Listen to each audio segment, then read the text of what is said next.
Hello world, it's me, Daniel.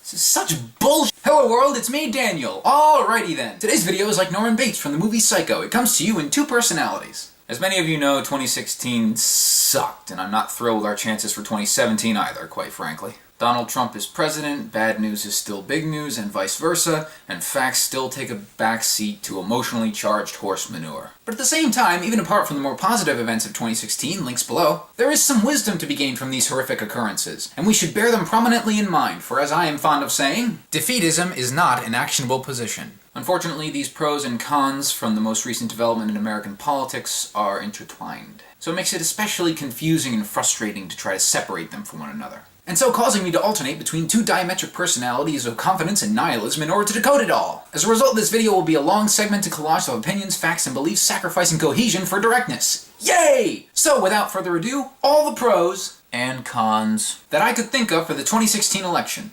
Doom doodly doom doom doom. Con.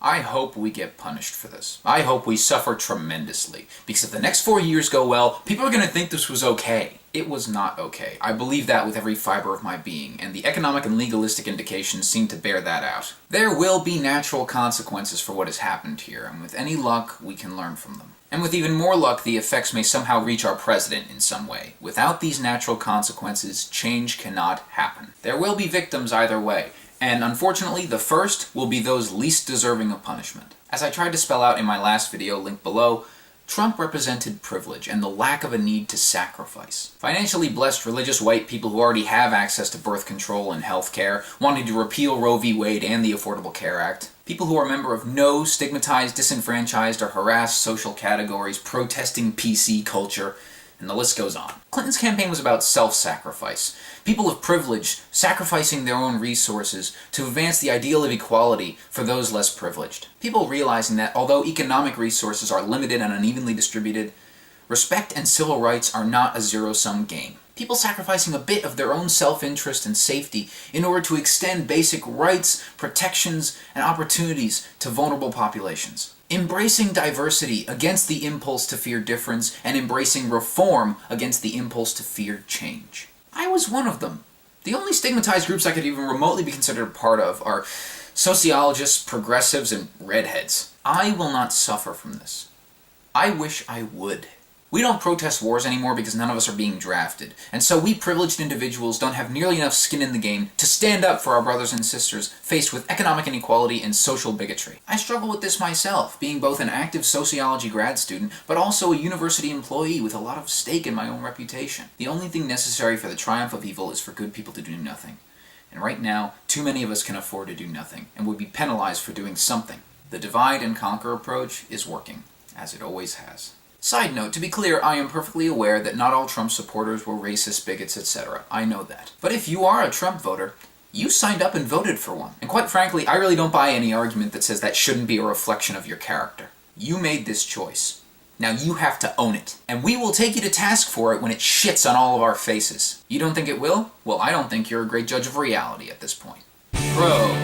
This election should call for major reform in both parties' inner workings. There is no way that this should be misconstrued as the system working. This was a systemic disaster of epic proportions, and it needs to be addressed. The Republican Party has a huge, crazy problem right now. Their party has been the refuge of white racists and bigots ever since Nixon attracted them over using coded language in the 1960s, the aforementioned Southern strategy. Now, their voices are louder than ever. Trump has been their megaphone. By appealing to the worst angels of our nature, they have systematically lowered expectations, and played on the fears of earnest, hard-working Americans by scapegoating everyone from Latinos to Muslims. The Democratic Party got complacent this year.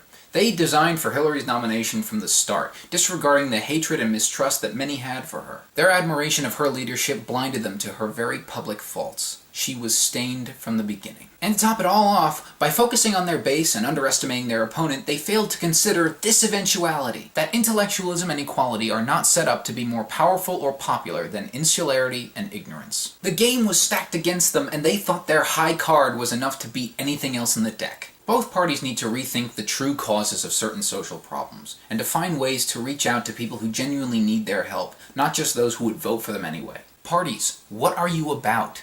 What can you provide for the people of the United States and the world? What do you stand for? What do you stand for? Most nights, I don't know. Anyway, the point is that if we're lucky, we might get some honest reform out of this, and that would be good for all concerned.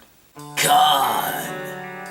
I'm about to bitterly disappoint my friend Matt right now by using a quote from one of our favorite TV shows, Firefly, against him. It's a real burden being right so often. Granted, hindsight is 20/20, but I did have some predictions about how this would play out after the primaries, especially for the Democratic Party. So here's my account. As I've said, I voted for Bernie Sanders in the primaries. He didn't have a chance in my home state of New Jersey. Too many people of privilege out there to vote for such a progressive candidate, but whatever. And I won't tell you who Matt voted for out of respect for privacy and honestly lack of memory, but I know he had some definite problems with Bernie Sanders. Namely, he didn't think Sanders had a chance at persuading such an ideologically embedded country with an argument mainly centered around economics. And he certainly didn't think he had a chance of winning over any of the Republican candidates at the time, being such an easy target to be called a socialist. It was a fair point. I debated him on this, citing polls that showed Sanders leading Clinton over Trump, but he said polls were notoriously unreliable. And yeah, he ended up being right on that one, didn't he? So do I believe that Bernie Sanders could have defeated Donald Trump?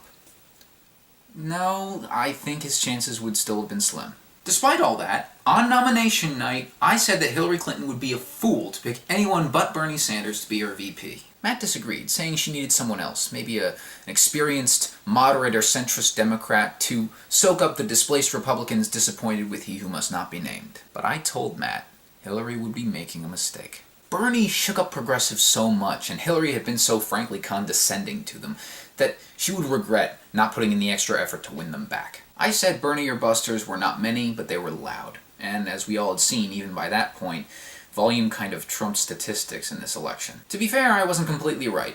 There were a large number of those people who eventually came around to Clinton. I probably overestimated the number of people who would follow through with their anti-establishment line and vote for Trump if Bernie didn't win the Democratic ticket. But everyone else underestimated the number of people who were so disappointed with Hillary Clinton that they voted for Jill Stein. You know, the medical doctor who's willing to entertain the claims of ignorant anti-vaxxers. You know, the so-called informed politician who gives credence to 9/11 truthers. You know, the woman who demanded a recount and then shamed Hillary Clinton for demanding the same fucking recount. Now, I'm not trying to shame people who voted for Jill Stein. No, if they're any kind of intelligent or decent, they feel plenty ashamed already. But the main point here is that I have a hard time seeing any of that happening if Bernie was chosen as VP. It would have been much more publicized than Bernie getting to pick 5 of the 15 platform policy writers. That got no press. It would have shown hardline progressives that Hillary cared enough about their concerns that she risked possible name-calling in order to reunite the party. And it might just have excited those unenthusiastic, complacent non-voters to come out and vote. It would have been a hell of a debate with Pence, I'll tell you that much. It might have even done well to appeal to the struggling middle class to have a party alliance so dedicated to economic justice. And it might have ever so slightly covered up the stain of Hillary's overemphasized political mistakes to have someone with so spotless a reputation standing right beside her. Trump's victory was the result of both a surprise turnout for him and a surprise non-turnout for Hillary Clinton. I feel that Bernie definitely could have helped out with the second part and may have helped out ever so slightly with the first. Would it really have made so much of a difference? Well, one thing's for damn sure. We'll never know now, will we? God. Hopefully, protest voters, third-party voters, and uninvolved non-voters have learned a lesson. Congratulations on voting your conscience. Did your conscience win? Did you end up mattering? Or are you now stuck in the same boat of unideal and unfortunate compromise and disenfranchisement that the rest of us are in? Trick question. You were always in the same boat. Now start rowing your fair share or get out and start swimming, because we have a long way to go together. And it's just been proven that pretending your non-actions are useful to the system as it stands is just as useless as if you hadn't existed at all. Pro! It is my sustaining hope that we will never be so complacent again. I hope we've all learned a lesson about how complacency destroys opportunity. And if we haven't learned it, no problem. I'm here to teach it. This relates to protest voters and the like. Now we have some perspective. There are more than 238 million people in this country who did not vote for Donald Trump. Most of those who did embody some very identifiable characteristics that can be summed up in one word: privilege. White, affluent, Christian, male, straight. You name a privilege category, they voted for the man who embodied their privilege and their ignorance. The less educated also broke red this year, as they usually do. As I said in my last video, in every election, we bet on our own hand with everyone's chips. It's not exactly fair, and there's no sense of responsibility anymore about how we should treat that challenge. We should be willing to sacrifice our own privilege for the greater good, and ideally we should know enough of the facts surrounding social problems to discern what the greater good is. All you folks who admire sacrificing for country, let me ask you something. What did Donald Trump actually sacrifice? How is he a leader? How is he a hero like the ones you idolize? And more importantly, what were you sacrificing when you voted for him, in your own self-interest, against the needs and wishes of a literal majority of Americans? Of course everyone votes in their own self-interest to some degree, but let me tell you a story of a young man we'll call, Daniel. Daniel grew up in upper-middle-class suburban New Jersey and recently became financially independent, with no student debt thanks to his parents' sacrifices, and receiving health insurance through his employer. Daniel is a young heterosexual cis male who also happens to be white, of Christian heritage, and of relatively stable financial standing, with no physical disabilities or diagnosed mental illnesses to speak of. In other words, Daniel embodies privilege. But Daniel also received an education wherein he learned that others are not only less well off, but are being actively robbed of basic rights and amenities by a social, political, and economic system of the privileged, by the privileged, and for the privileged. So even though Daniel personally stood to gain nothing from wealth distribution, or preserving a woman's right to choose, or standing up for the LGBT community, or choosing to accept the risks of immigration rather than sentence families to suffer needlessly outside our own borders, Daniel voted for all of those things. Daniel was willing to sacrifice his own privilege in order to make an unjust system more equitable, and to give everyone a truly fair chance to survive, succeed, and prosper in this country. I know I went over most of this before, but the point now is this. Daniel did all he could. So Trump voters, what did you sacrifice for the real greater good by remaining ignorant? And by justifying your egocentrism despite whatever personal hardships others might be experiencing? And protest voters and non-voters, what did you sacrifice by arrogantly ignoring the plights of others? And refusing to compromise for the sakes of those who couldn't afford to be so principled?